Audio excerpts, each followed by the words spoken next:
Hello everyone, सबैजनालाई जय मसी अनि वेलकम छ मेरो आजको नयाँ भिडियोमा।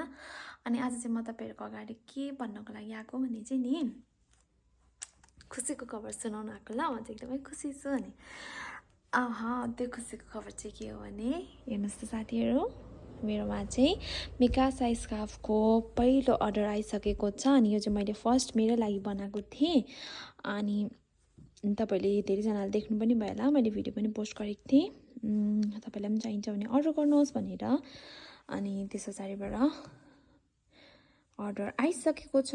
आउनु चाहिँ 2टा अर्डर आएको छ, तर योबाट स्टार्ट गर्दैछु मैले चाहिँ। यही सेम यसमै मन पराउनु भयो, यही कलरमा बनाइदिनु भनेर। अनि तर योभन्दा चाहिँ यो अझै राम्रो बनिने रहेछ, किनभने यो त फर्स्ट बनाएको नि त मैले। यो बुनेकोबाटै छामेरै मैले अब हेरेरै थाहा भइसक्यो। यो बनाएर प्र्याक्टिस भयो नि त मलाई हो। अनि यो एकदमै मजाको भएको छ, योभन्दा पनि अझै।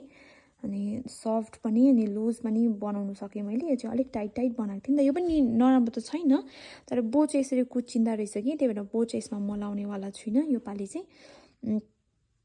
लगाइहाल्यो भने पनि बो अर्कै तरिकाले बनाउने ट्राई गर्छु, नकुच्चिनेवालामा। अनि भरसक चाहिँ लगाउँदिनँ नै भनेको, तर के हुन्छ बा लगाउनु पनि सक्छु। राम्रोसँग नकुच्चिकन बनाउने खालको बो बनाउनु सक्यो भने चाहिँ म बनाउँछु पनि।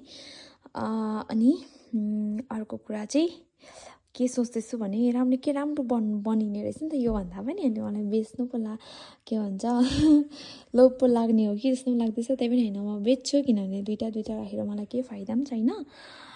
अनि आजलाई यति नै। अनि अब एकदमै म चाहिँ खुसी छु, किनभने मैले पनि एउटा सानो बिजनेस नै त भन्छ नि होइन, यसलाई पनि सानै भए पनि एउटा स्कार्फकै भए पनि मैले पनि सानो बिजनेस स्टार्ट गरेँ। अन्त त्यसमा अब अर्डरहरू पनि आउँदैछ। अनि म चाहिँ एकदमै खुसी छु।